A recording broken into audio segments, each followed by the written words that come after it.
The day Mrs. Tanner mocked Amira Williams for claiming her father was a military helicopter pilot, something broke in the 8-year-old's eyes. "That's quite the imagination," the teacher had sneered, unleashing classroom laughter that haunted Amira for weeks. No one believed her. Not the counselor who suggested therapy, not the CPS worker who questioned her mother's parenting. They saw only what they expected, a black child spinning fantasies for attention. But outside Meadow Elementary, a man in a black SUV watched and waited, hunting for classified information Amira unknowingly carried in her memory. When career day arrived and parents filled the auditorium, the building began to shake. Windows rattled, papers flew. And as a matte black stealth helicopter descended over the playground, Captain Elijah Williams prepared to show everyone, especially Mrs. Tanner, that sometimes the most dangerous mistake is refusing to believe a child when she speaks the truth. Just before we get back to it, I'd love to know where you're watching from today. And if you're enjoying these stories, make sure you're subscribed, because tomorrow's special episode is one you definitely don't want to miss. Sunshine streamed through the windows of Mrs. Tanner's third-grade classroom at Meadow Ridge Elementary. The children buzzed with excitement as they settled into their seats for the start of Parent Career Week. Each day this week, students would take turns standing in front of their classmates to share what their parents did for a living. "All right, everyone," Mrs. Tanner announced, clapping her hands together twice. "Let's begin our sharing time. Who would like to go first?" Several eager hands shot up. Mrs. Tanner called on Tommy Anderson first. The freckle-faced boy bounded to the front of the classroom, practically bouncing on his toes. "My mom's a dentist," Tommy declared proudly. "She fixes people's teeth and makes them smile again. She even has her own office with her name on the door." Mrs. Tanner nodded approvingly. "That's wonderful, Tommy. Dentists help keep us healthy. Thank you for sharing." Next came Sophia Wilson, whose father owned the local hardware store. Then Jason Evans, whose mother was an accountant. One by one, the children shared their parents' occupations, each receiving a warm smile and words of encouragement from Mrs. Tanner. Near the back of the classroom sat Amira Williams. Unlike many of her classmates, she wasn't waving her hand frantically in the air. Instead, she sat quietly, her dark eyes fixed on the teacher, waiting patiently for her turn. When most of the other students had shared, Amira finally raised her hand. "Yes, Amira?" Mrs. Tanner said, her voice containing just a hint less enthusiasm than it had for the other children. Amira stood up and walked to the front of the room. She was smaller than most of her classmates, with tight curly hair pulled back in 2 neat puffs, secured with yellow ribbons that matched her cardigan. Though quiet by nature, there was a confidence in her posture as she faced the class. "My dad's a pilot," she began, her voice clear and steady. "He flies helicopters, sometimes big ones, for the military." Mrs. Tanner paused, her eyebrows rising slightly. She let out a small, sarcastic chuckle. "That's quite the story, Amira." Amira's smile faltered, confusion flickering across her face. "It's not a story, Mrs. Tanner. It's his job." Before Mrs. Tanner could respond, Billy Parker began making loud helicopter noises, his arms outstretched like rotor blades. "Whoop, whoop, whoop! Coming in for landing, Captain Williams." "Sure," Rachel Turner said with an eye roll. "And my dad's Batman." Laughter erupted across the classroom. Amira stood frozen at the front, her small hands clasped tightly together. She tried to maintain her smile, but her eyes betrayed her hurt. Mrs. Tanner did nothing to stop the laughter. In fact, the corner of her mouth twitched upward slightly before she finally raised her hand for quiet. "That's a nice imagination, Amira," Mrs. Tanner said, her voice dripping with condescension. "But let's focus on real jobs. You could say your mom's a nurse, right?" Amira's eyes welled with tears. "But my dad is a pilot, he really is." "That's enough now," Mrs. Tanner said, motioning for Amira to return to her seat. "Let's move on to someone else." As Amira walked back to her desk, head down, she didn't notice the one set of eyes that followed her sympathetically. Jace Bennett, a thin boy with glasses too big for his face, watched her from his corner seat. He opened his mouth as if to say something, but then closed it again, his own insecurities silencing him. Later that day, Mrs. Tanner lounged in the teacher's break room, coffee mug in hand as she chatted with Mrs. Green, the fourth-grade teacher. "You won't believe what Amira Williams said today," Mrs. Tanner said, rolling her eyes. "She told the entire class her father flies military helicopters." Mrs. Green raised an eyebrow. "The quiet one, with the single mom?" "Exactly," Mrs. Tanner nodded. "That child is always trying to seem more important than she is. Her kind does that." She took a sip of her coffee. "Making up stories for attention." Neither teacher noticed the janitor, Mr. Cleven, pausing briefly by the doorway, his weathered face frowning slightly at their conversation before he continued pushing his cart down the hallway. During recess, Amira sat alone on a bench at the edge of the playground. While other children ran and played, she hunched over a small notepad, carefully drawing the outline of a helicopter. She added details with precision: rotor blades, windows, landing skids. Jace hovered nearby, watching her draw. He wanted to approach, to tell her he believed her, but his stutter always seemed worst around new people. So he stayed back, silently, observing as she pressed a sticky note into her notebook and continued drawing. When the final bell rang, Amira packed up her belongings and began her walk home. Unlike most children who left in groups or were picked up by parents, Amira walked alone, her yellow backpack seeming too large for her small frame.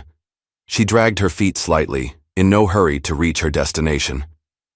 As she passed the park, 2 blocks from school, she failed to notice a dark SUV parked along the sidewalk. Inside sat a man wearing sunglasses, his attention fixed on the elementary school in the distance. When Amira walked by, his head turned slightly, tracking her movement. He made a note in a small black notebook before starting the engine and driving slowly in the opposite direction.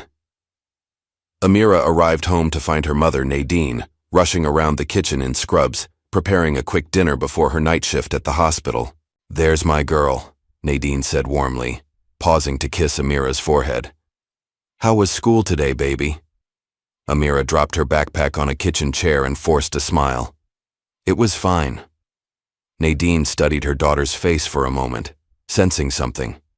Wasn't right, but the timer on the oven beeped, pulling her attention away. "I made your favorite mac and cheese. I've got to leave in 20 minutes, but Mrs. Taylor from next door will check on you before bedtime, okay?" Amira nodded, the practiced routine of a child who understood her mother's demanding work schedule. After dinner and once her mother had left for her shift, Amira retreated to her bedroom. It was a small but cozy space, with walls painted sky blue, her father's choice when she was just a baby. From beneath her bed, Amira pulled out a shoebox decorated with stickers of clouds and airplanes. She opened it carefully as if handling precious treasure. Inside lay the evidence of her truth: photographs of a handsome black man in military uniform standing beside various helicopters, colorful flight patches with emblems and squadron numbers, and a folded letter on official-looking stationery that read, "From the cockpit, love, Dad." Amira ran her fingers over the items, tears finally spilling onto her cheeks. She hadn't lied. She would never lie about her father. Why didn't they believe her? That night, as she lay in bed waiting for sleep, Amira reached for her most prized possession, a toy walkie-talkie her father had given her before his last deployment. It didn't actually work, but that didn't matter. It was their special connection. She pressed the plastic button and whispered into it, "Come back soon, Daddy. They don't believe me." Then she closed her eyes, imagining her words traveling across oceans and deserts, finding her father wherever he might be, letting him know she was waiting. In her dreams that night, Amira saw her father clearly. The memory was from nearly a year ago, one of the last times he'd been home. Captain Elijah Williams sat on the edge of her bed, still in his flight suit, having come straight from the base to tuck her in. "Do you fly high enough to touch the stars?" Amira had asked, her eyes heavy with sleep. Elijah smiled, his hand gently, stroking her hair. "Almost, baby girl. Almost." "Promise you'll come back," she murmured. "I'll always come back," he whispered. "Always." Amira woke with a start, the dream memory so vivid she could almost smell her father's cologne, a mix of sandalwood and something uniquely him. Her digital clock glowed 2:17 a.m. The house was silent, except for the occasional creak of settling wood. Carefully, Amira slipped out of bed and padded down the hallway. In the kitchen drawer, beneath a stack of takeout menus, was her mother's emergency satellite phone, the special one they were only supposed to use when absolutely necessary. Amira knew the number by heart. She'd watched her mother dial it countless times. Her small fingers punched in the sequence of numbers, and she waited, heart racing, as the strange series of tones indicated the secure line connecting. 1 ring, 2 rings, 3. Security protocol, Alpha 9 or 6 identify. The voice was formal, clipped. "It's Amira," she whispered. "Amira Williams. I need to talk to my daddy." A pause, then some muffled voices. Finally, "Stand by." Minutes passed before she heard his voice. "Starlight? Is that you?" Tears welled in her eyes at the sound of her nickname. "Daddy?" They laughed. "At school. They didn't believe me when I said what you do." His voice remained measured, calm, but there was an edge to it she couldn't quite read. "I'm sorry, baby girl, people don't always understand jobs like mine. When are you coming home?" Another pause. "Soon. I promise. But Amira, you shouldn't be using this phone unless it's an emergency." "This is an emergency," she insisted. "To my heart." She heard a soft chuckle. Then his voice grew serious again. "I love you, Starlight. I have to go now. Be brave for me, okay?" "Okay, Daddy. I love..." But the line had already gone dead. The next morning, Nadine noticed immediately that her satellite phone had been moved. As she prepared breakfast, she watched Amira picking at her cereal, dark circles under her young eyes. "Did you use the emergency phone last night?" Nadine asked, keeping her voice gentle. Amira nodded without looking up. Nadine sighed, sitting down across from her daughter. "Sweetie, I know you miss him, I do too, but that phone is only for real emergencies." "I needed to hear him," Amira mumbled. Nadine reached across the table and squeezed Amira's hand. "I understand, but he's deep in assignment right now. The last message I got was weeks ago." She didn't add that this was the longest Elijah had ever gone without contacting them, or that her own worry was growing by the day. At school, Amira tried to stay invisible, still stinging from yesterday's humiliation. But during the staff meeting before classes began, Mrs. Tanner was making sure Amira remained a topic of discussion. "I'm concerned about Amira Williams," she said to the school counselor, Mr. Patterson. "She's exhibiting signs of behavioral exaggeration, making up elaborate stories about her father." Her voice lowered. "It might be worth monitoring. Single-parent household, you know. She might be creating an imaginary father figure to compensate." Mr. Patterson made a note in his file, though he looked less convinced than Mrs. Tanner would have liked. That afternoon, as the children were being dismissed, Amira spotted something that made her freeze momentarily at the school entrance. The same black SUV she'd glimpsed yesterday was now parked directly across from the school. Though she couldn't see through its tinted windows, something about its presence sent a chill through her small body. She changed her usual route home, cutting through the playground and taking the path behind the community center. Once she was certain no one was following, she hurried the rest of the way home. What Amira couldn't see was what was happening inside that SUV. A man with close-cropped hair and cold eyes studied a tablet displaying encrypted photographs. Amira's school ID, pictures of Nadine leaving the hospital after her shift, satellite images showing the layout of Meadow Ridge Elementary. He spoke quietly into a phone, his words in a language that would have been unfamiliar to most Americans. Target confirmed. Routine established. Waiting for extraction orders. That evening, Nadine's younger sister Lita came over for dinner. After Amira went to bed, the sisters sat in the living room, wine glasses in hand. "Have you heard anything?" Lita asked, her voice low. Nadine shook her head. "Nothing concrete in almost a month." Lita set her glass down carefully. "Nadine, you need to consider the possibilities. You're sure Elijah's still in service? People vanish all the time from those secret ops." "He wouldn't leave us," Nadine said firmly, though there was a flicker of uncertainty in her eyes. "I'm not saying he left willingly," Lita replied gently. I'm saying there are risks in his line of work. Risks you've always known about. Nadine took a long sip of wine. He promised Amira he'd always come back. He wouldn't break that promise unless... She couldn't finish the sentence. Lita reached for her sister's hand. Have you tried contacting his commanding officer again? They won't tell me anything. Classified mission. Need to know basis. Nadine's frustration was evident. And now Amira's teacher thinks she's making him up completely. What? That's ridiculous. Apparently, Amira told her class that her dad flies helicopters for the military, and this woman basically called her a liar in front of everyone. Lita's eyes narrowed. Oh, hell no. You need to go down there and set that woman straight. With E. What proof? Nadine sighed. Most of Elijah's missions are undocumented. I have pictures, sure, but that doesn't prove he's still active duty or even alive. Her voice broke on the last word. Unknown to both women, Amira sat huddled at the top of the stairs, listening to every word, her small heart pounding with fear. The next day during recess, Amira found a quiet corner of the playground and began to draw with renewed purpose.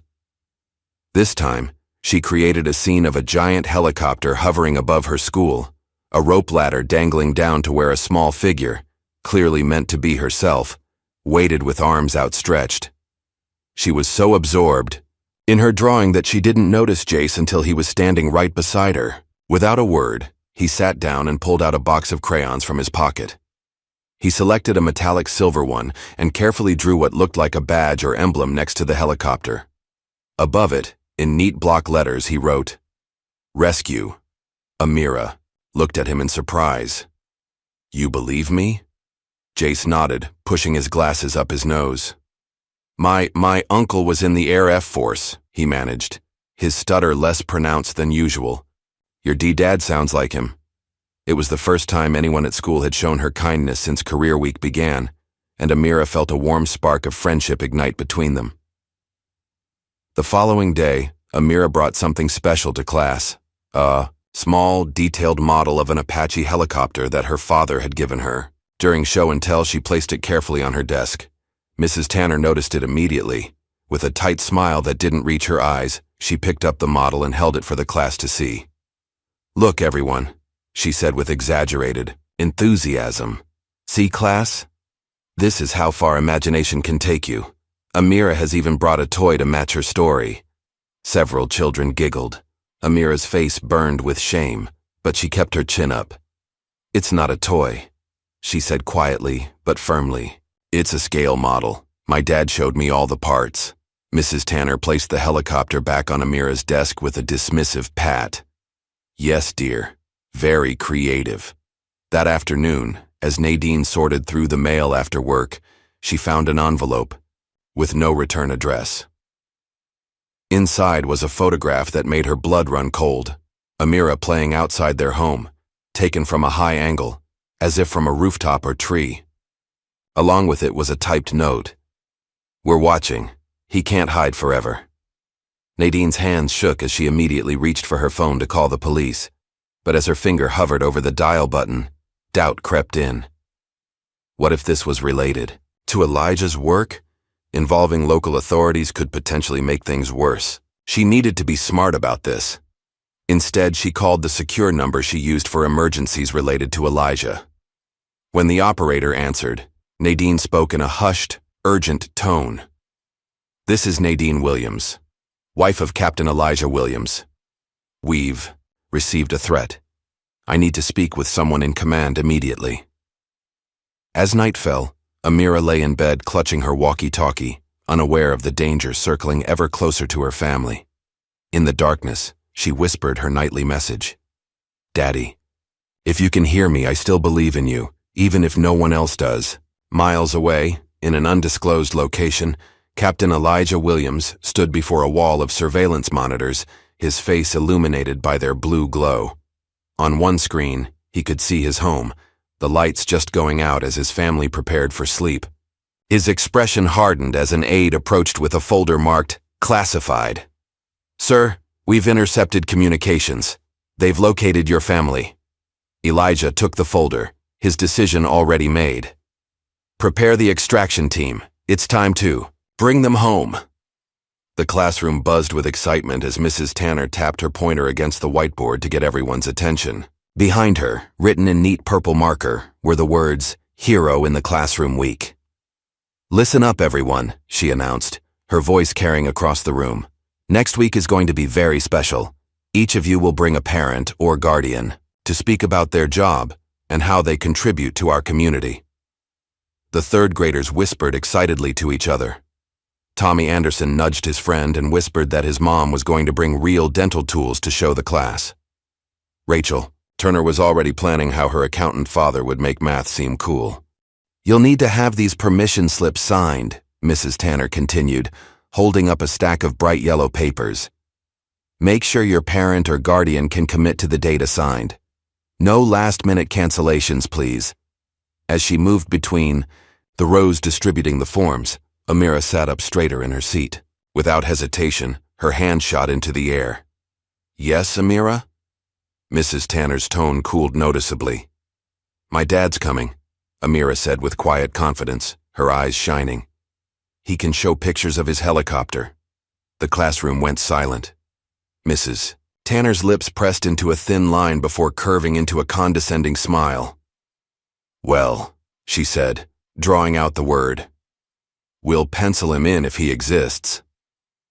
Several children giggled. Jace, sitting 2 rows over, looked down at his desk, his face flushed with second-hand embarrassment. Mrs. Tanner placed a permission slip on Amira's desk. "I'll need your mother's signature by Friday." The emphasis on mothers was subtle, but unmistakable. Later that morning, Amira was surprised when Mr. Patterson, the school counselor, appeared at the classroom door and asked to speak with her. She followed him down the hallway to his office, a small room with motivational posters and a bookshelf full of colorful titles about feelings. "Have a seat, Amira," he said kindly, gesturing to a chair across from his desk. "I just wanted to check in with you. How are things going?" Amira shrugged. "Fine. Mrs. Tanner mentioned you've been talking about your dad being a helicopter pilot." "He is," Amira said firmly. Mr. Patterson leaned forward slightly. "Amira, sometimes when we miss someone very much, or when we wish for something to be true, our minds can make it seem real to us. Is your dad someone real, or someone you wish was real?" Amira's eyes widened with indignation. "He's real. His name is Elijah Williams. He flies Black Hawk helicopters. He has medals." Mr. Patterson made a note on his pad. "And when was the last time you saw your dad, Amira?" She hesitated, trying to remember exactly. "Before school started, last summer." "That's quite a while ago," he said softly. "Do you have pictures of him at home?" "Yes, lots of them, and his patches and letters." Mr. Patterson nodded, his expression sympathetic in a way that made Amira's stomach twist. He didn't believe her either. None of them did. That evening, Nadine was preparing dinner when her phone rang. Seeing the school's number, she answered, immediately, always alert for any issues involving Amira. "Ms. Williams? This is Principal Winters from Meadow Ridge Elementary." "Is everything okay with Amira?" Nadine asked, instantly concerned. "She's fine physically, but we'd like to discuss some concerns about her emotional well-being. Mrs. Tanner and Mr. Patterson have noted that Amira has been creating elaborate stories about her father being a military helicopter pilot." Nadine nearly dropped the phone. "Excuse me?" "We're concerned about these fantasies and would like to recommend a psychological screening. It's not uncommon for children from single-parent households to—" "Single-parent?" Nadine interrupted, her voice rising. "My husband is on active duty. He's a captain in the Army assigned to a classified unit. Just because he's deployed doesn't mean he doesn't exist." There was an uncomfortable pause on the line. "I see," Principal Winters said, his tone suggesting he didn't believe her either. "Well, perhaps you could provide some documentation of his service, just to help us better support Amira." Nadine gripped the counter, fighting to keep her composure. "I'll be at the school tomorrow morning. We can discuss this in person." She hung up before she said something she might regret. The next day, Amira noticed the black SUV had moved closer. It was now parked right outside the school gate, its engine running. As she walked to the building, she felt eyes following her. The man inside lifted what looked like a small camera and pointed it in her direction. He then typed something on a laptop beside him before pulling away from the curb. What Amira couldn't see was the email being sent from that vehicle. Target located, daily pattern confirmed, awaiting extraction orders. During recess, Amira tried to stay inconspicuous, keeping to the edges of the playground. But her brief moment of peace was shattered when Kyle Brooks approached with a few of his friends. "Hey, look, it's Helicopter Girl," he called out loud enough for others to hear. "Where's your imaginary dad today? Flying to the moon?" The boys laughed. Amira clutched her notebook tighter against her chest and tried to walk away. "Leave her." "Alone," came a quiet voice behind her. Jace had appeared, his thin shoulders squared despite his obvious nervousness. "Mind your own business, stutter boy," Kyle sneered, giving Jace a hard shove that sent him sprawling onto the asphalt. Mrs. Tanner, supervising recess from nearby, saw the entire exchange, but merely turned away, pretending to be occupied with another group of children. Amira helped Jace to his feet, noticing the scrape on his palm from the fall. "Thanks," she whispered. "You didn't have to do that." I know what it's like when nobody believes you," Jace replied, wiping his injured hand on his jeans. Later that afternoon, as Amira was retrieving her backpack from her cubby, she noticed Mr. Cleven mopping the hallway floor nearby. He was humming softly to himself, a tune she didn't recognize. When she walked past him toward the exit, he paused in his work. "That's a nice drawing," he said, nodding toward the folder she was carrying, which had her helicopter sketch visible on the cover.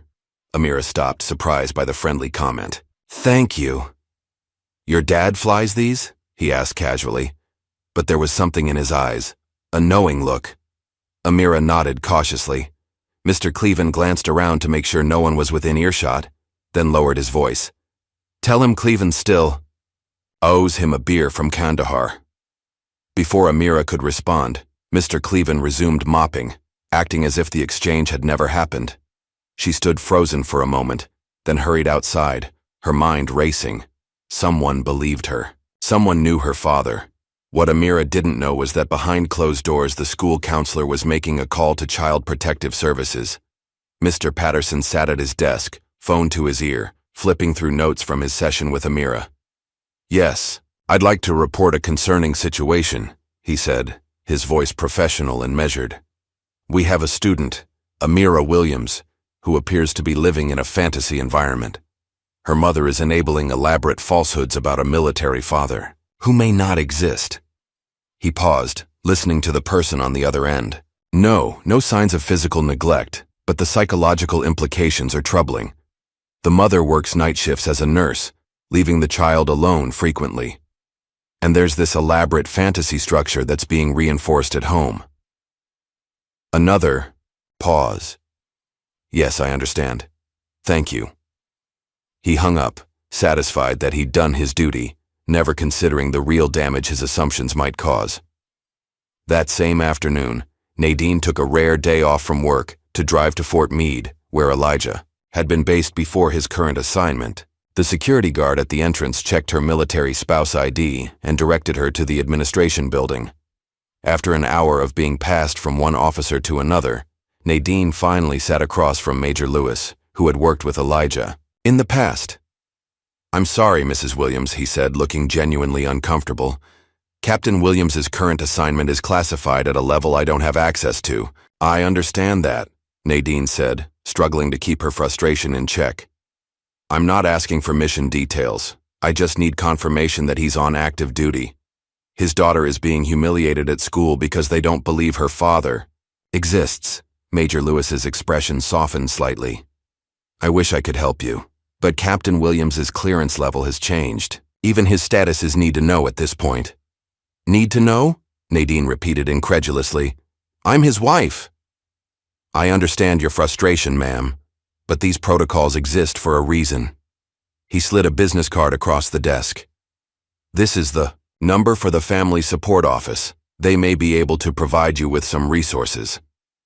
Nadine took the card automatically, but the sinking feeling in her stomach told her it would be useless. As she walked back to her car, red flags were rising in her mind. Something wasn't right. Elijah's missions had always been classified, but never to the point where she couldn't even confirm his deployment status. Back at school, the final bell had rung. As children streamed toward the exits, Amira lingered in the hallway, pretending to tie her shoe while actually listening to Mrs. Tanner speaking with the music teacher outside the classroom door. "The child's clearly disturbed," Mrs. Tanner was saying, her voice low but not low enough. "These people always reach for glory, because they have so little of it." The words hit Amira like a physical blow. She'd suspected Mrs. Tanner didn't like her, but the naked contempt in the woman's voice confirmed it. Tears sprang to her eyes as she stood up abruptly, bumping into the wall and knocking down her own artwork that had been pinned there. Without stopping to pick it up, Amira ran down the hallway and out the main doors, leaving behind her crumpled helicopter drawing on the floor. After the hallway emptied, Jace emerged from the water fountain alcove where he'd been hiding. He'd heard everything Mrs. Tanner said and had seen Amira flee. Slowly, he approached the fallen drawing, kneeling to pick it up.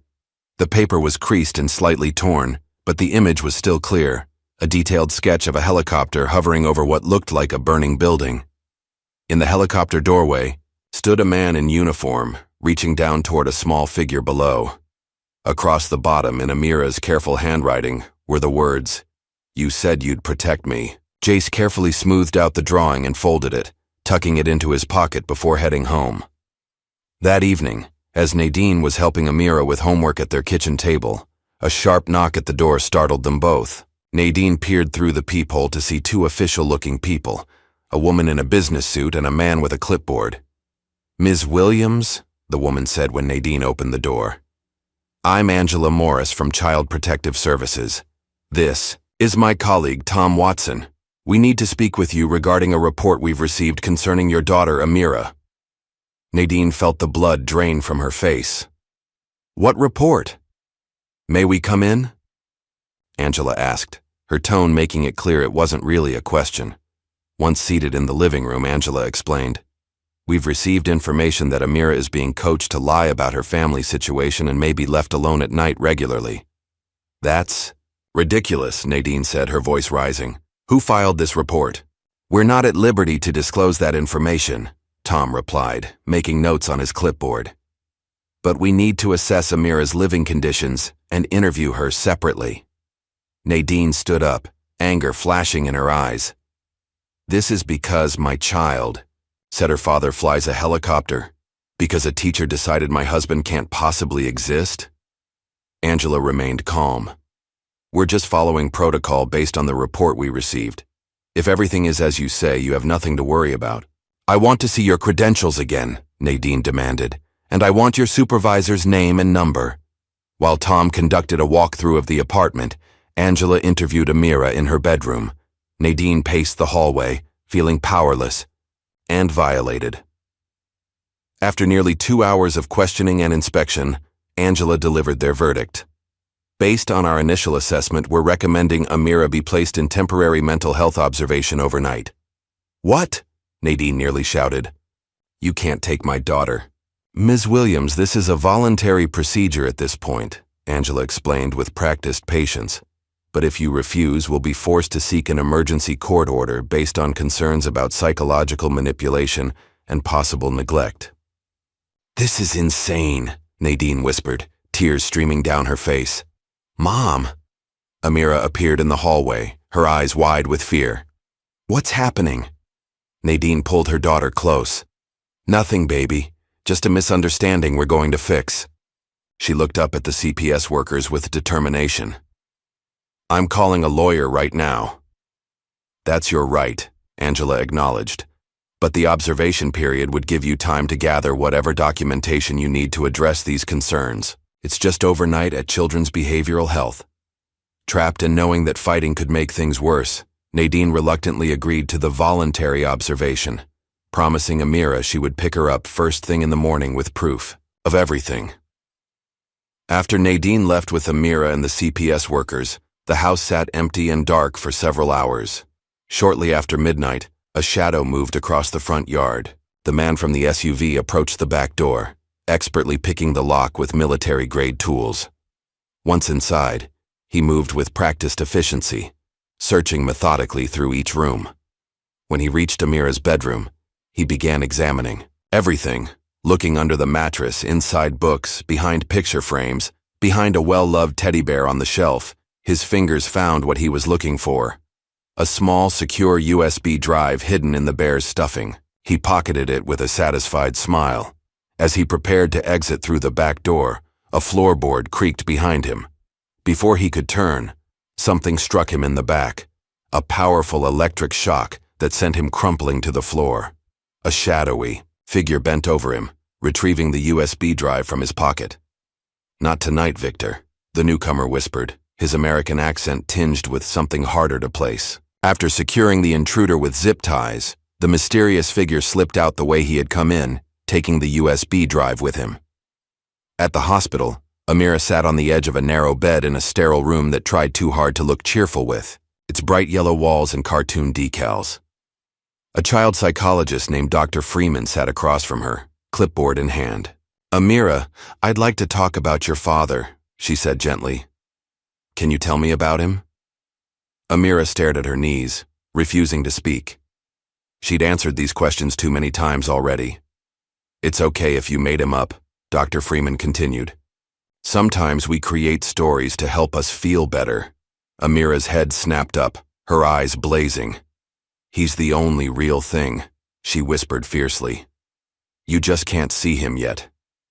Dr. Freeman made a note, her expression neutral. "And why can't we see him? Because he's saving people, important people, and bad people want to stop him."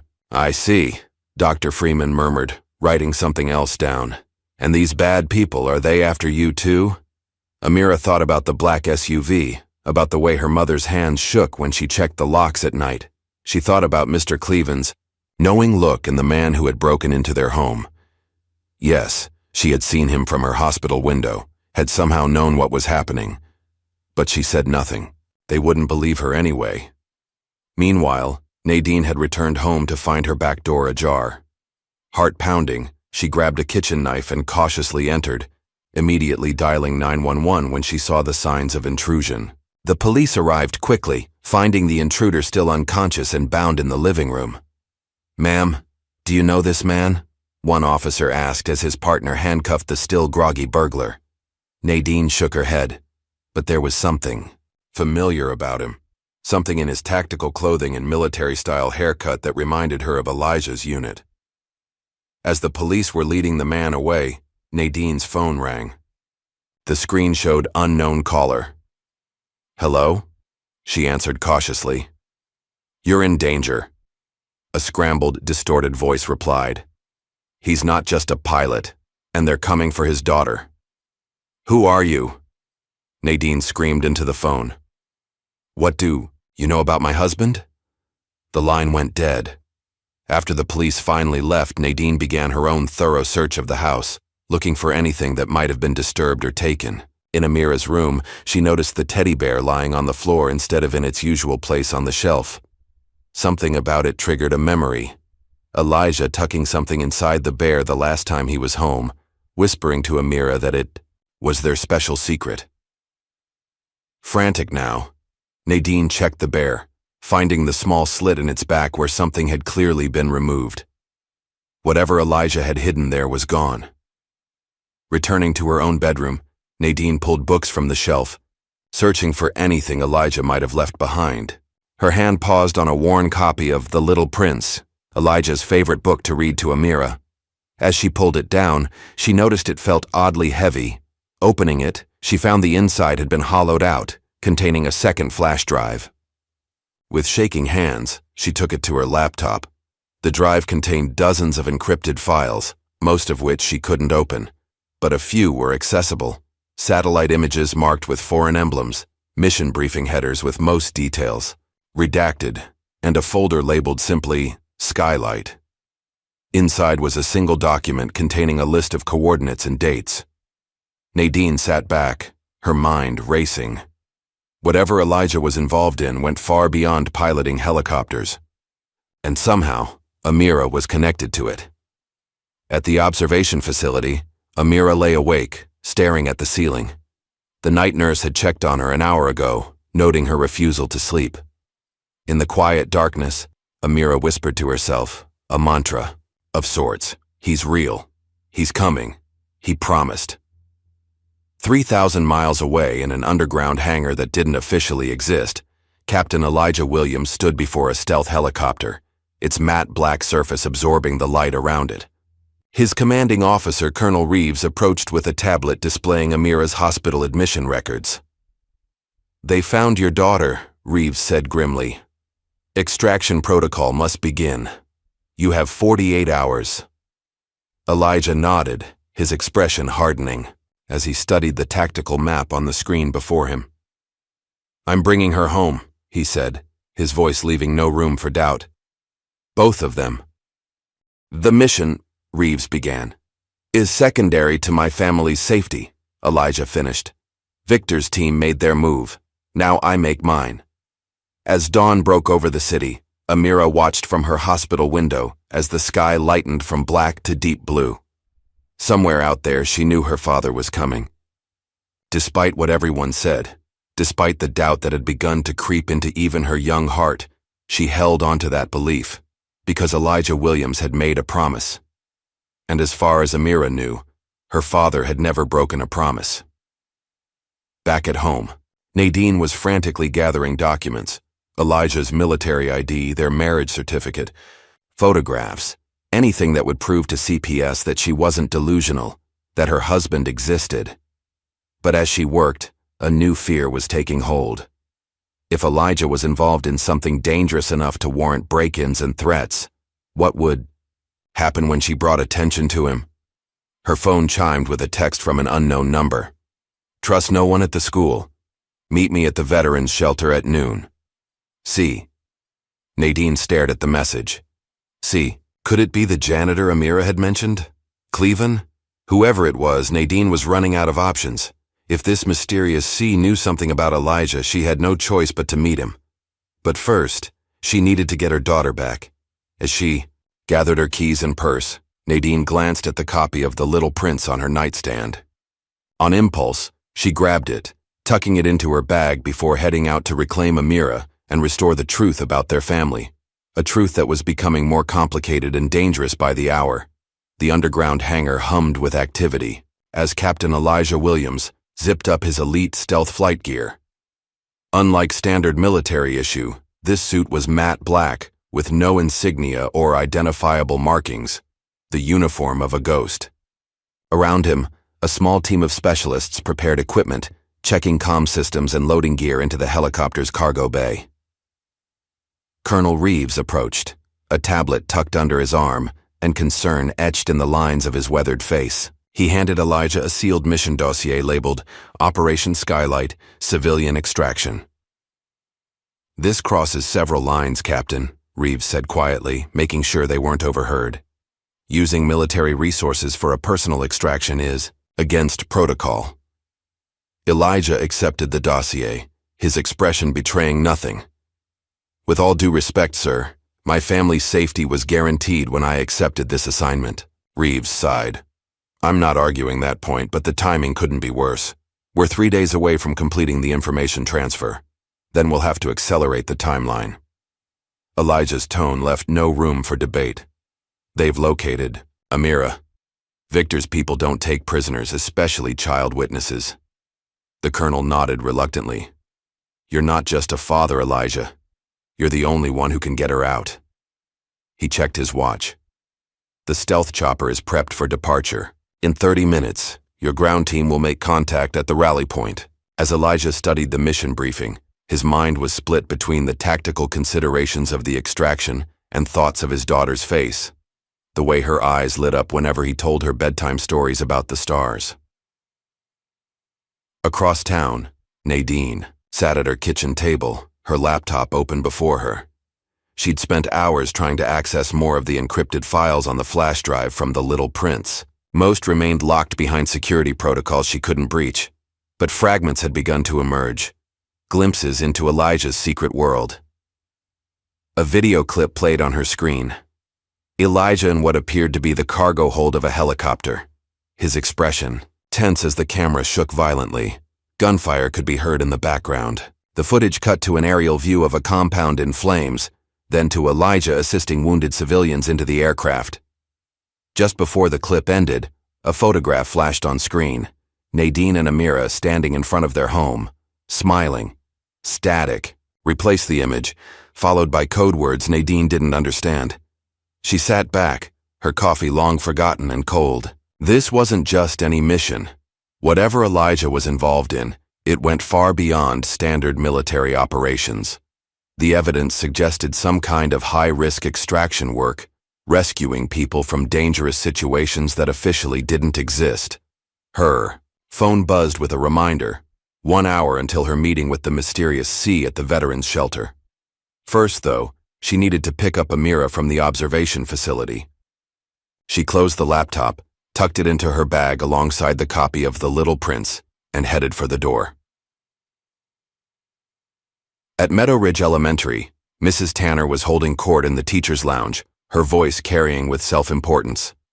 "I've scheduled all our parent speakers for Hero in the Classroom week," she announced to her colleagues. "My brother David will be our most important guest. He's the regional manager at Sunrise Motors and has agreed to talk about business leadership." Mrs. Green, the fourth-grade teacher, nodded politely. "That sounds lovely, Helen." "I've had to make some adjustments to the schedule," Mrs. Tanner continued, a smug smile playing at her lips. "Some of our students seem to have difficulty understanding the difference between reality and fantasy." Mr. Patterson, the counselor, shifted uncomfortably in his seat. "Helen, about the Williams girl, I'm having second thoughts about that CPS report." Mrs. Tanner waved a dismissive hand. "Please. The child needs professional help, and clearly the mother is enabling these delusions. I heard they took her for overnight observation. It's for the best."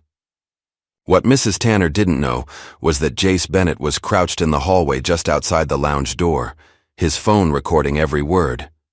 He'd arrived early specifically for this purpose, having overheard Mrs. Tanner mention her morning coffee, routine to another teacher. His hands trembled slightly as he stopped the recording and tucked the phone into his pocket. Gathering his courage, he made his way to the cafeteria where Mr. Clevin was usually finishing his early morning cleaning shift. Sure enough, the janitor was there, wiping down tables before the breakfast crowd arrived. Jace approached hesitantly.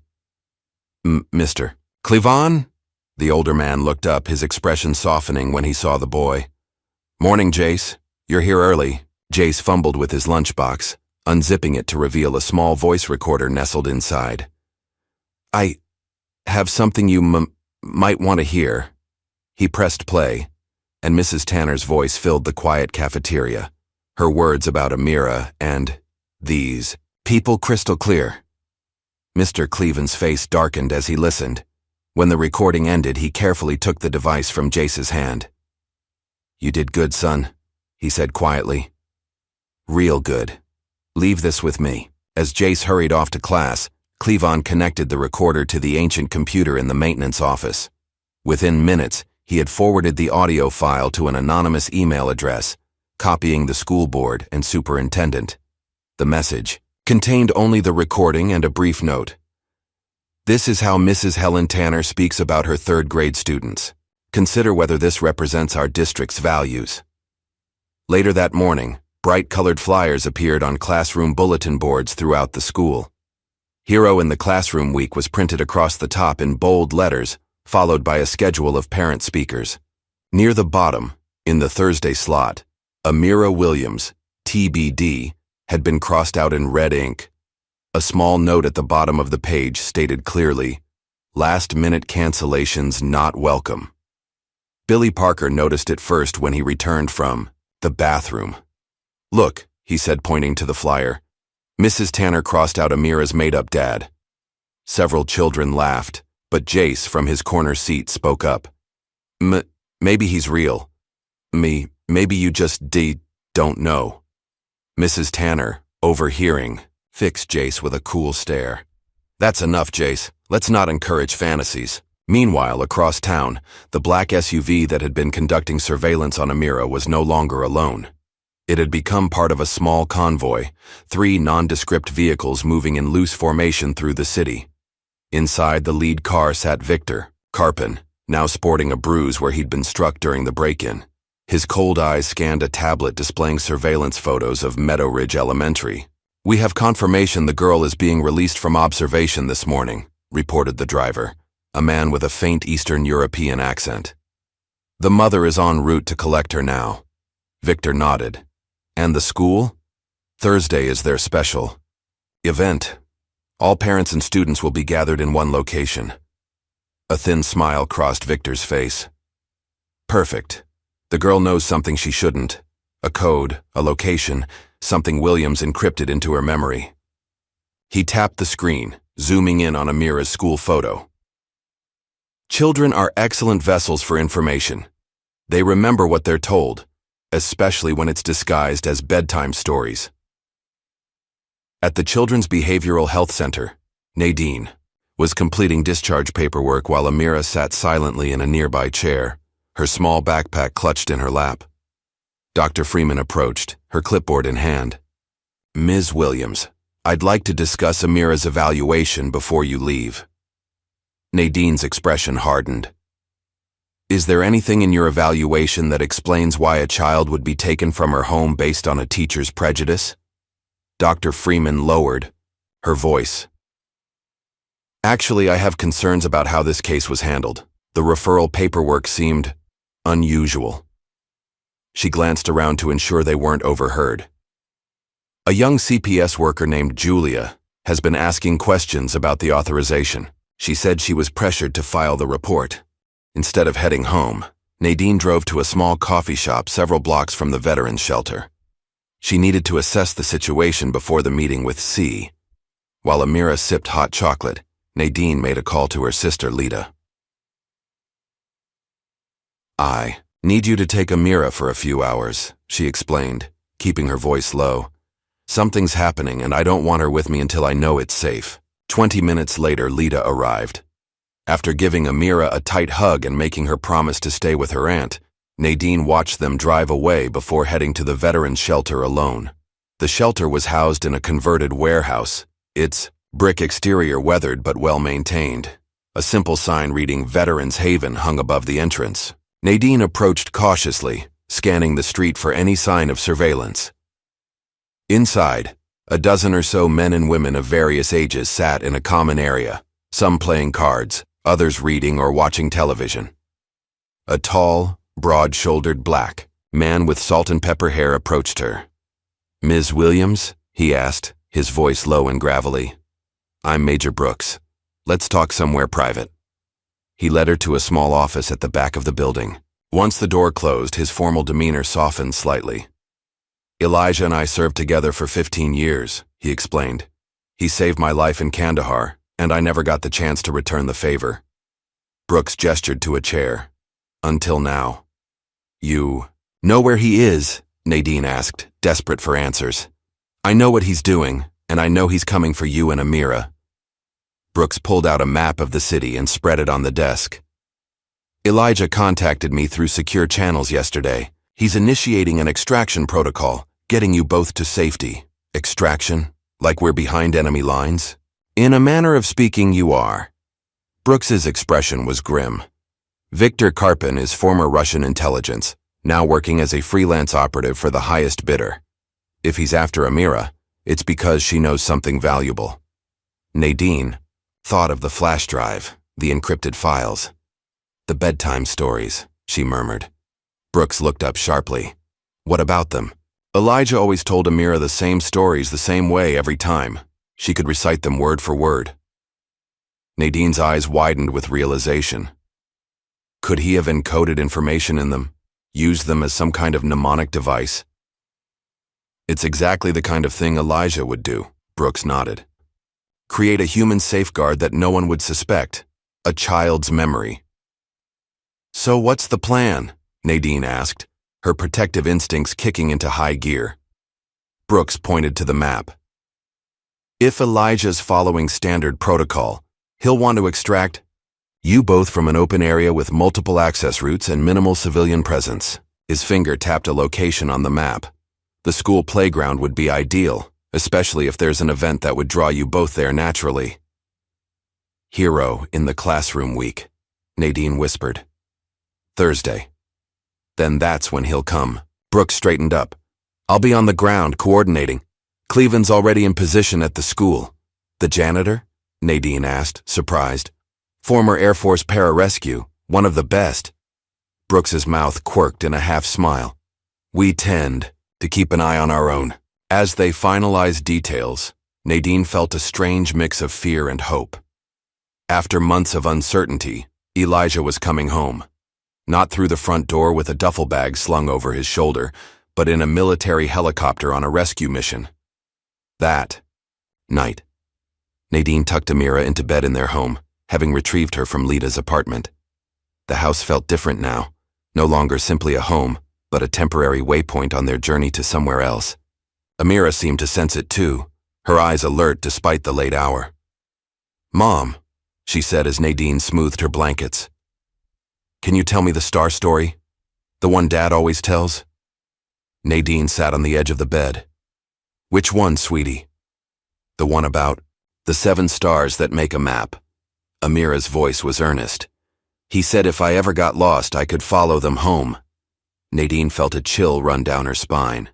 7 points on a map, just like the coordinates she'd seen in the encrypted file. I don't think I know that one exactly the way Daddy tells it.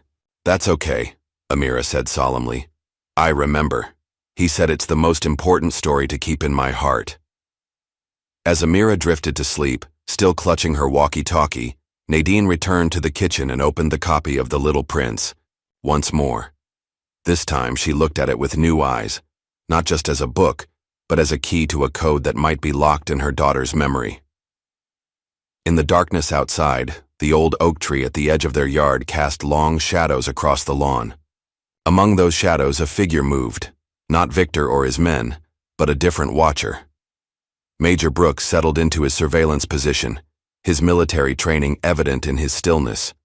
He would stand guard tonight, ensuring nothing happened to the Williams family before Elijah could reach them. At 3 a.m., Amira's walkie-talkie crackled with static, waking her from a light sleep. A garbled voice came through, deliberately distorted but still recognizable to her ears. Touchdown T-10 hours. Look up, baby girl. Amira smiled in the darkness, hugging the toy to her chest. Her father was coming, just as he'd promised. All she had to do was wait. 200 miles away, flying low enough to avoid radar detection, Captain Elijah Williams guided his modified stealth helicopter through the night. The aircraft was cutting-edge technology, an experimental model designed for clandestine operations in hostile territory. Now that territory was his own country, and the hostiles were the very people he'd once worked alongside.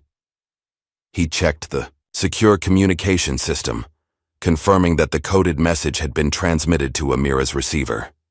It wasn't much, but he needed her to be ready, because tomorrow, everything would change. Thursday morning dawned clear and bright, perfect weather for Meadow Ridge Elementary's hero in the classroom week. Excitement bubbled through the hallways as students arrived with their parents in tow. Professional attire and uniforms were everywhere. A doctor in a white coat, a firefighter in turnout gear, a police officer with a carefully secured sidearm. Mrs. Tanner stood at the entrance to the auditorium, greeting each family with a practiced smile that didn't quite reach her eyes. Welcome. Please sign in and take a seat. We'll begin in 15 minutes. Inside, rows of chairs faced a small stage where a podium had been set up. Parents chatted among themselves while children fidgeted, eager to show off their family members. A lawyer in an expensive suit checked her watch. A banker straightened his tie. A firefighter adjusted his heavy jacket, already sweating under the auditorium lights. Amira sat alone in the front row, exactly where Mrs. Tanner had placed her. Her yellow dress was crisp and neat, her hair pulled back in the same 2 puffs, each secured with yellow ribbons that matched her outfit. She looked calm, almost eerily so, her hands folded in her lap as she waited. Mrs. Tanner approached, bending slightly to bring her face level with Amira's. Guess Dad got stuck in traffic, huh? She whispered, her smile sharp with satisfied cruelty. Amira met her gaze steadily. "He's coming."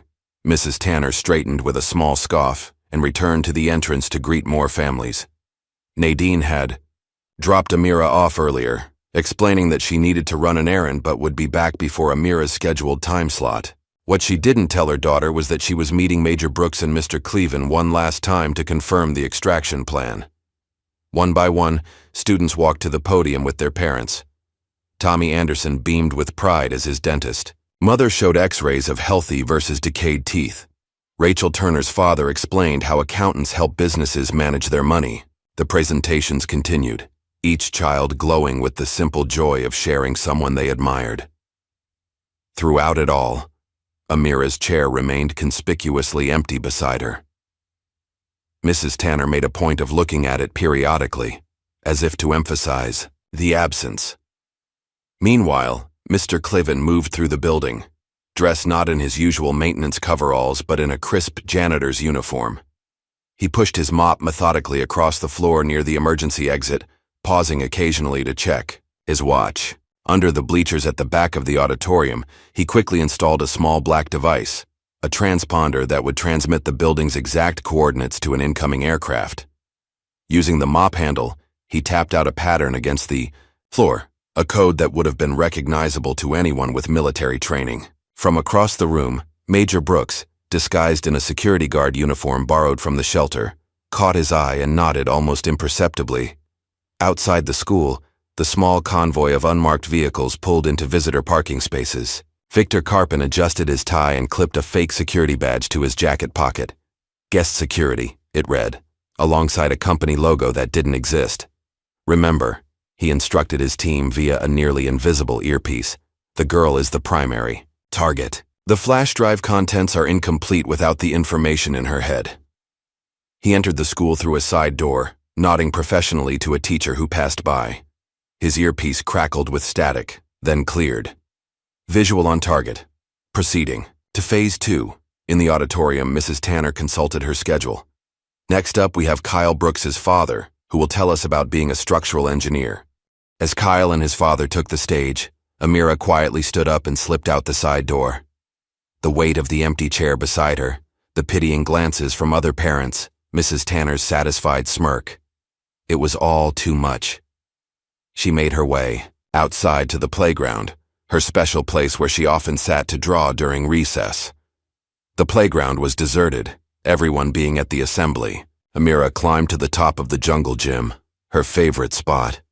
From here she could see beyond the school grounds to the hills in the distance. Her fingers closed around the walkie-talkie in her pocket. She pulled it out, pressing it to her ear, as if listening for messages. The first vibration was so subtle that Amira thought she had imagined it, but then it came again, a deep, rhythmic tremor that she felt through the metal bars of the jungle gym. Thump, thump, thump. The sound grew louder, more insistent, a heartbeat in the sky. Inside the auditorium, conversations faltered as the building began to shake slightly. Water in a glass on the podium rippled. The lights flickered once, twice. "Is that an earthquake?" someone called out. Mrs. Tanner looked alarmed. Everyone remained calm. "I'm sure it's just..." The noise was unmistakable now, a thunderous beating that drowned out all other sounds. Windows trembled in their frames. Papers fluttered off desks. The entire assembly rose as one, confusion and alarm spreading through the crowd. "What is that?" Mrs. Tanner's voice rose to a near scream. Parents and children streamed toward the exits, pouring out onto the school grounds. Teachers tried to maintain order, but curiosity overcame protocol as everyone rushed to locate the source of the noise. They found Amira standing calmly in the middle of the playground, her face upturned, a smile spreading across her features as the shadow fell over her. Descending from the sky was a massive matte black helicopter, unlike anything most of them had ever seen. Its design was angular, almost otherworldly, clearly built for stealth rather than conventional transport. The sound of its rotors sent papers and loose debris flying as it lowered itself toward the open space of the playground. "Oh my God," Mrs. Green whispered, clutching Mr. Patterson's arm. "It's real." Mrs. Tanner stood frozen, her mouth open in shock. Around her, students pointed and shouted, some covering their ears against the noise, others recording with cell phones. Parents pulled their children close, unsure if they were witnessing something miraculous or dangerous. "I told you he'd come," Amira said to no one in particular, her voice lost in the roar but her satisfaction clear on her face. The helicopter hovered 20 feet above the ground, its side door sliding open to reveal a figure in tactical gear. Captain Elijah Williams stood framed in the doorway, his helmet in one hand, his face serious but determined. With practiced ease, he secured a line and rappelled down to the ground, his boots landing with a soft thud on the asphalt. A hushed silence fell over the crowd as Elijah removed his tactical gloves and knelt down, opening his arms. Amira ran to him without hesitation, launching herself into his embrace. He lifted her easily, holding her tight against his chest as she wrapped her small arms around his neck. "You came," she whispered into his ear. "I promised, didn't I?" Elijah replied, his voice rough with emotion. Cameras flashed as parents captured the moment. Children stood wide-eyed and open-mouthed. Teachers exchanged glances of disbelief, and in some cases, shame. Mrs. Tanner had recovered enough to push her way to the front of the crowd. This is completely inappropriate. You can't just land a helicopter at a school. This is..." Her words died in her throat as Major Brooks appeared beside her, his security guard disguise discarded to reveal tactical gear similar to Elijah's. "Ma'am, I'm going to need you to step back. This is a federal security operation." From the back of the crowd, Victor Carpin watched the scene unfold with cold calculation. His hand moved to the inside of his jacket, where a silenced pistol waited. Slowly, he began to work his way closer to Elijah and Amira, his movements casual, but purposeful. As Elijah lowered Amira to the ground, keeping one protective hand on her shoulder, Victor saw his opportunity. He raised the concealed weapon, aiming carefully. Bam! The sound of a body hitting the pavement cut through the helicopter's diminishing roar. Major Brooks had spotted Victor from the corner of his eye and reacted with the speed of a career soldier, tackling the man to the ground. The gun skittered across the asphalt. In one smooth motion, Mr. Cleveland emerged from the crowd and kicked the weapon away, his foot coming down on Victor's wrist with precisely enough force to immobilize without breaking. "Stay down," Cleveland growled, any trace of the unassuming school janitor gone from his voice. Chaos erupted as parents pulled their children back, teachers herded students toward the building, and several undercover agents, previously stationed around the perimeter, converged on Victor's fallen associates. Through it all, Elijah remained focused on Amira. He knelt before her again, his hands on her shoulders. "I need you to come with me now. It's not safe here anymore." Amira nodded solemnly. "What about Mom? She'll meet us at the safe point." Elijah looked up, scanning the crowd until he spotted Nadine pushing her way through. Their eyes met across the distance, relief, love, and determination passing between them in a silent exchange. Elijah lifted Amira into his arms and carried her toward the helicopter. As he reached the rope ladder, he paused and turned back to face the crowd. His eyes found Mrs. Tanner, who stood trembling at the front. "Next time," he said, his voice carrying despite the noise, "believe a child when she speaks." With that, he secured Amira in the helicopter's cockpit, climbed in after her, and signaled to the pilot. The massive machine lifted higher, its rotors kicking up a final gust that sent papers and hats flying in all directions. As the helicopter banked and turned toward the mountains, the stunned crowd below remained frozen in place, trying to process what they had just witnessed.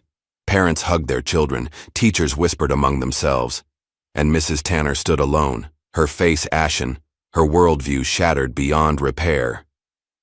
Major Brooks approached her, his expression stern. "Mrs. Tanner, we'll need to speak with you about your involvement in endangering a military family." In the helicopter, Amira pressed her face to the window, watching her school grow smaller below. Beside her, Elijah adjusted his headset and began transmitting coordinates to a secure location. "Daddy?" Amira asked, her voice small against the engine's hum. "Yes, Starlight. Will we come back?" Elijah glanced at her, then back at the horizon stretching before them. Not for a while, but someday when it's safe. He reached over and took her hand. I'm sorry I had to stay away so long. It's okay, Amira said, squeezing his fingers. I knew you'd come back. I just wish they had believed me. As the helicopter disappeared into the distance, the world below was already changing. News vans began arriving at the school. Police cordoned off the area, and the story of the girl nobody believed, and the father who landed a helicopter to save her, was already spreading like wildfire through phone calls, text messages, and social media. The truth, so long denied, had finally roared from the sky. By nightfall, the story had exploded across news outlets nationwide. Helicopter footage of Meadow Ridge Elementary played on repeat on every channel, showing the dramatic landing and extraction from multiple angles captured by parents' cell phones. Black helicopter lands at elementary school. Pilot rescues daughter. From assassins? Screamed the headline on the evening news. Social media platforms were flooded with shaky videos and wild theories. Conspiracy forums went into overdrive, with users claiming everything from alien intervention to secret government programs. Meanwhile, federal agents had cordoned off the school grounds, establishing a perimeter and debriefing witnesses. Official statements were conspicuously absent, with government agencies maintaining radio silence on the incident, which only fueled further speculation. In a secure location 50 miles outside the city, Nadine Williams paced the floor of a military safe house. She'd been escorted here directly after the helicopter departed, whisked away in an unmarked SUV before reporters could identify her. Now she waited anxiously for news of Elijah and Amira. The door opened, and Major Brooks entered, looking exhausted, but satisfied. They're safe, he said simply. ETA 20 minutes. Nadine collapsed into a chair, relief washing over her in waves. Thank God. What happens now? Debriefing. Relocation. Brooks poured himself a cup of coffee from a pot in the corner. And a whole lot of explaining to certain people who thought they could use your family as pawns. Victor Carpin? In custody, along with 3 of his associates. The rest scattered when they realized their cover was blown. Brooks took a long sip of his coffee. He's already talking, hoping for a deal. Before Nadine could ask more questions, the distant sound of helicopter. Blades cut through the night. Minutes later, the door burst open and Amira ran in, flinging herself into her mother's arms. Elijah followed, still in his tactical gear, but with his helmet removed, revealing exhausted eyes and several days' worth of stubble. For a long moment, the family simply held each other, reunited at last after months of separation and days of terror. No words were necessary, just the solid reality of being together again. Back in the city, the Meadow Ridge School Board had convened an emergency session, summoned from dinner tables and evening plans to address the unprecedented situation. The district superintendent, Dr. Sharon Coleman, presided over the hastily assembled gathering, her expression grave. I've just received word that Mrs. Tanner has been taken in for questioning by federal agents, she informed the stunned board members. This goes far beyond a simple misunderstanding. It appears her actions may have endangered a military family under protection. Protection from what? Asked one board member. Dr. Coleman shook her head. They won't tell us. National security. But that's not our immediate concern. She slid a tablet across the table. This recording was anonymously submitted to every board member this morning. I suggest you listen. She pressed play, and Mrs. Tanner's voice filled the room. The child's clearly disturbed. These people always reach for glory because they have so little of it. The recording continued, revealing a pattern of prejudice that left the board members shifting uncomfortably in their seats. There's more, Dr. Coleman said grimly. Multiple recordings, going back weeks, and statements from other staff members about her treatment of Amira Williams and other minority students. By unanimous vote, Mrs. Tanner was immediately suspended pending a full investigation, with termination proceedings to follow. The next morning, Nadine sat at a table in the safe house, a cup of coffee cooling before her as she faced a federal agent named Director Harlow, a stern woman with steel-gray hair pulled back in a tight bun. "Mrs. Williams, I want to apologize on behalf of the United States government for what your family has endured," Harlow began, her tone formal but sincere. "Your husband's work is of the highest national importance, which is why we were alarmed when we learned of the school's actions and the attention they brought to your daughter." "What exactly is my husband's work?" Nadine asked directly. "I know it's more than flying helicopters." Harlow exchanged a glance with Elijah, who nodded, slightly. "Captain Williams leads an elite extraction team," she explained. "They specialize in rescuing high-value assets from hostile territories, primarily children with parents who possess critical intelligence or skills needed by the United States." Nadine's eyes widened. "He rescues children?" "Among others," Harlow confirmed. "His team has extracted over 24 children from war zones and hostile regimes in the past 3 years alone. Children whose parents were scientists, intelligence officers, or dissidents with valuable information." Elijah reached across the table, taking Nadine's hand. "I couldn't tell you the full scope. It was too dangerous, for you and for Amira." "But why target Amira?" Nadine asked, struggling to understand. "What could she possibly know?" Harlow slid a file across the table. Inside was a photograph of a young girl, perhaps 7 or 8, with solemn eyes and dark hair. "This is Mariam Hafiz. Her father was a nuclear physicist who defected from his country with critical information about their weapons program. During the extraction, Dr. Hafiz was killed, but not before entrusting Captain Williams with encrypted data, vital to national security. The extraction was compromised," Elijah continued, his voice heavy with the memory. "We were under heavy fire. There was no way to transport the data securely across the border. Every electronic device was being scanned. So I memorized the key elements and encoded them." "In bedtime stories," Nadine finished, understanding dawning. "Stories you told Amira." Elijah nodded. "Children remember patterns, sequences, stories. Amira has a photographic memory, you know, that. She could recite those stories word for word exactly as I told them. Inside those stories were coded coordinates, access protocols, names." "The Little Prince," Nadine murmured, remembering the hollowed-out book. "A backup system," Elijah confirmed, "but incomplete without the verbal keys in the stories." A knock at the door interrupted them. Major Brooks entered, accompanied by Amira, who had been drawing in the next room. She rushed to her father's side, climbing into his lap as naturally as if they'd never been separated. "They want me to do an interview," Amira announced, showing them a drawing she'd made of a helicopter above a school. "About what happened?" Harlow leaned forward. "Actually, Amira, that might not be a bad idea. Controlled narrative, on our terms." And so 3 days later, Amira found herself sitting in a brightly lit studio of a popular children's educational show. Her yellow dress replaced with a new blue one, but her hair still in the same neat puff secured with matching ribbons. "So, Amira," said the friendly host, "that was quite an entrance your dad made at your school. Were you scared when the helicopter landed?" Amira shook her head, smiling shyly. "No, I knew he was coming." "And what do you want to be when you grow up? A helicopter pilot like your dad?" Amira's eyes sparkled as she glanced at Elijah, who stood just off camera.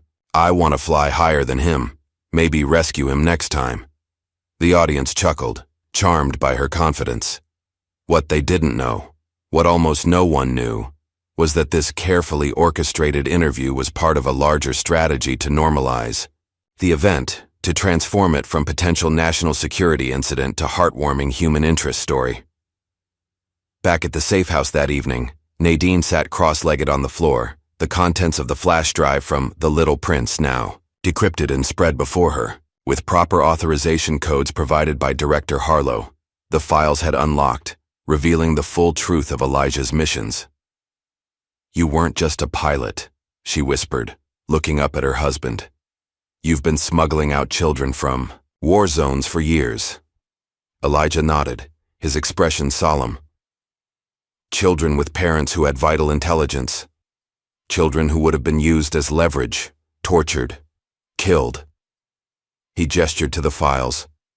That drive contains the coordinates to hidden safe houses across 3 continents, places where these families can disappear until they can be safely integrated elsewhere. And Amira had unknowingly been part of a protective network all along. Elijah's voice filled with pride. Every time she recited those bedtime stories, she was keeping those routes secure. Victor's people knew the data was incomplete without her, without the verbal keys I'd encoded in stories only she knew. In a federal detention center across town, Victor Carpin sat across from 2 agents, his confidence eroded, but not entirely gone. He leaned forward, handcuffs clinking against the metal table. "She's the last key," he said, his accent more pronounced under stress. "The only memory left. He imprinted data inside her stories." "Who are you working for, Victor?" one agent asked. Victor's smile was thin. "The highest bidder. Those safe houses. Williams established? They contain assets worth millions to certain governments. The girl's memories are the only map to finding them." Meanwhile, in a quiet moment before bed, Elijah sat on the edge of Amira's temporary bed in the safe house. For the first time in months, he was there to tuck her in properly. "Daddy," Amira said, her voice small in the dimly lit room. "Why did you always tell me those same stories the same way every time, even when I asked for different ones?" Elijah brushed a strand of hair from her forehead. "Because you were the only one I could trust to remember them exactly," he said softly. "You were keeping people safe, Starlight. People like us, with children like you." Amira's eyes widened with understanding. "Is that why Mrs. Tanner didn't believe me? Because it was supposed to be a secret?" "No, sweetheart," Elijah said firmly. "Mrs. Tanner didn't believe you because sometimes adults forget how to see the truth. They make up their minds about people before they really know them." "Because we're black?" Amira asked bluntly, with the directness only a child could manage. Elijah didn't shy away from the question. "That was part of it. But you proved her wrong. You stayed strong, and you never stopped believing, even when no one else did." As Amira drifted off to sleep, Nadine appeared in the doorway, watching the tender scene with tears in her eyes. She and Elijah had a long road ahead. Debriefings, relocation, building a new life somewhere safer. But for now, with her family, reunited, everything else could wait. 2 weeks later, the Williams family arrived at their new home, a modest but comfortable house near the coast, far from their old life at Meadow Ridge. Amira would start at a new school after the winter break, giving her time to adjust to their new surroundings and the aftermath of everything that had happened. As they unloaded boxes from the moving truck, Amira spotted a girl about her age watching curiously from the house next door. The girl waved hesitantly. "Can I go say hi?" Amira asked her parents. Nadine and Elijah exchanged glances, then nodded. As Amira ran across the lawn to introduce herself, Elijah put his arm around Nadine's shoulders. "Think she'll tell her new friends what her dad does for a living?" he asked with a small smile. Nadine leaned into his embrace, watching their daughter begin again with the simple courage that had carried her through so much. "Probably," she replied. "But this time, they'll believe her." 6 months after the helicopter landing that changed everything, Mr. Cleven stood on a stage in Washington, D.C., uncomfortable in a suit that felt too stiff compared to his customary coveralls. Before him stretched a sea of faces, officials, military personnel, and television cameras capturing the moment for the evening news. For extraordinary courage in the face of danger, and for actions that directly contributed to national security, we award Raymond Cleven the National Civilian Medal of Honor, announced the presenter, draping a blue ribbon holding a gold medallion around his neck. When offered the microphone for a speech, Cleven cleared his throat awkwardly. "I'm not one for fancy words," he began, his deep voice carrying across the hushed audience. "Just want to say one thing. Never overlook janitors. We clean more than floors."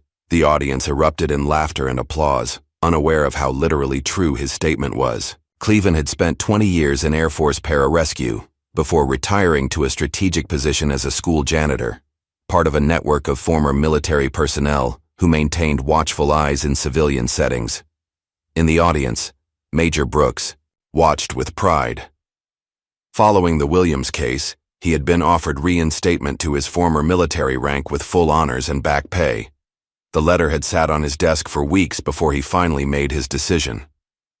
"I appreciate the offer, Director," he told Harlow when they met, "but I've found my calling elsewhere." Instead of returning to active duty, Brooks had leased a small airfield outside the city. There, with funding from anonymous government sources, he established the Williams Flight Academy for Youth, a program designed to introduce underprivileged children to aviation, with a special focus on military families. The Academy's logo featured a stylized helicopter silhouette with a star positioned to the right of the tail rotor, a subtle nod to Elijah's nickname for Amira. Within months, it had a waiting list of eager young students dreaming of taking to the skies. Mrs. Tanner's story took a very different turn. Following her suspension, she hired an attorney and filed a defamation lawsuit against the school district, claiming she had been unfairly targeted and that the recordings had been manipulated. Her case fell apart during the first hearing when her attorney played the full recordings in an attempt to show they had been taken out of context. Instead, they revealed even more damning statements. The judge dismissed her case with prejudice. The final blow came when a daytime talk show aired a special segment titled "Classroom Bias: When Teachers Fail Our Children." The producers had obtained permission to use portions of the recordings, with Mrs. Tanner's voice disguised but her words intact. The public reaction was swift and unforgiving. Former colleagues crossed the street to avoid her. Invitations to social events dried up. Even her brother, the car salesman she had so proudly invited to Career Day, asked her not to visit his dealership anymore, concerned about the impact on his business. 3 months after the helicopter incident, Jace Bennett received devastating news. His mother, who had been battling cancer for years, passed away quietly in her sleep. With no other family to take him in, he faced placement in the foster system. Word reached Nadine through Mr. Clevin, who had maintained discreet contact with several families from Meadow Ridge. Without hesitation, she and Elijah flew back for the funeral, where they approached the social worker handling Jace's case. "We'd like to apply to become Jace's guardians," Nadine said, her hand resting supportively on the boy's thin shoulder. He was a true friend to Amira when no one else would be. The process wasn't simple. Background checks, home studies, and court appearances filled the next several months. But by spring, the paperwork was finalized, and Jace moved into the bedroom, across the hall from Amira's in their coastal home. "Now I have a brother," Amira told her new teacher proudly during a family introduction project. Her stutter, once a source of shame, had become barely noticeable in the supportive environment of his new home. Back at Child Protective Services, the young worker named Julia, who had questioned Amira's case, found herself summoned to the director's office. Expecting a reprimand for her previous inquiries, she was stunned to be offered a promotion instead. "Your willingness to question procedures potentially influenced by bias impressed some very important people," her supervisor explained. "We're establishing a new program to review our case management protocols for cultural and racial bias, and we'd like you to lead it." The program, quietly backed by federal funding, would eventually be named the Amira Protocol in internal documents, a reference few would understand, but which symbolized a significant shift in how the agency approached cases involving minority families. On weekends, when the weather was good, Elijah would take Amira and Jace flying in a small civilian helicopter he'd purchased. Unlike his military aircraft, this one was bright blue with a yellow stripe, Amira's choice. She proudly wore her own small headset, learning to call out coordinates and understand flight patterns. "When can I actually fly it?" she asked regularly. "When your feet can reach the pedals," Elijah always answered with a laugh. But he never discouraged her, teaching her everything about aviation that her young mind could absorb. During one such weekend excursion, they landed in a small town 3 hours from their home. There, nestled between a cafe and a hardware store, stood a quaint bookshop with no sign and windows obscured by stacks of books. Elijah led the children inside, exchanging a complex handshake with the elderly proprietor, who led them to a back room filled with rare editions. "I have what you asked for," the old man said, retrieving a worn copy of The Little Prince from a locked cabinet. First edition, as requested. Amira opened it carefully, her eyes widening when she found a handwritten note tucked between the pages. The childish handwriting read, "Thank you for the stars that showed me home." There was no signature, just a small drawing of a helicopter. "Who wrote this?" Amira asked, looking up at her father. "Someone like you," Elijah replied softly. "A child I brought home once long ago. There are many such children scattered across the world now, growing up safe because of people who believed in something bigger than themselves, 4 years after." The helicopter landing, Elijah officially retired from military service. The ceremony was small but dignified, attended by only those with the highest security clearances. When called upon to speak, Elijah stood tall in his dress uniform, medals gleaming on his chest. "I've flown missions on every continent," he said, his deep voice carrying across the room. "I've extracted assets deemed vital to national security, from the most hostile territories on Earth. But my greatest rescue—" He paused, emotion threatening to overcome his composure. "Was my daughter's voice, her truth, which almost got silenced by those who refused to believe." That same year, Amira, now 12, gave a presentation at her new school titled, "My Hero Doesn't Wear a Cape, He Wears Wings." She stood confidently before her classmates, displaying photographs of her father beside various helicopters, his service medals, and news clippings about the day he landed at Meadow Ridge Elementary. "Some heroes save the day in ways everyone can see," she concluded. "Others work in silence behind the scenes, but they're heroes just the same." Her teacher, Mrs. Roberts, applauded enthusiastically. "That was wonderful, Amira. You must be very proud of your father." "I am," Amira replied, smiling. "And he's proud of me, too." The memory of Mrs. Tanner's dismissive words had faded, replaced by the confidence that comes from being believed. Jace, sitting in the front row, gave her a thumbs up. His stutter now appeared only when he was extremely nervous, and he had developed a talent for photography, documenting their family's journey with an artist's eye for detail. 6 years later, an 18-year-old Amira Williams stood on a tarmac, flight helmet tucked under her arm, her Air Force Academy uniform crisp in the morning sun. She had followed in her father's footsteps but charted her own course, focusing on search and rescue operations rather than covert missions. As she prepared for her first solo cross-country flight, she noticed a small group gathered at the edge of the airfield. Her parents, Jace with his ever-present camera, Major Brooks and Mr. Cleven, now stooped with age but still standing tall with military bearing. Amira saluted them before climbing into the cockpit of her training jet. As she soared into the clear blue sky, she dipped her wing in a gesture her father had taught her years ago, a pilot's salute to those watching from below. On the ground below, at a nearby elementary school, a young teacher led her 3rd grade class outside to watch the jet streak overhead. One little girl pointed excitedly at the sky. "My mom flies planes like that," she announced proudly. "She's in the Air Force." The teacher laughed skeptically. "That's quite an imagination you have, Sarah." Just then, as if in direct response, the jet executed a perfect barrel roll above them, leaving a trail of white vapor that caught the sunlight like a strand of pearls across the sky. The teacher's laughter died in her throat as the other children gasped in delight. Sarah smiled knowingly, watching the aircraft disappear into the distance. "Sometimes," she said quietly, echoing words her mother had taught her, "kids don't lie. Sometimes they just dream higher than you can see." What assumptions do we make about children, and how often does our own prejudice blind us to their truth? Amira's story reminds us that sometimes those we dismiss may carry the most extraordinary realities within them.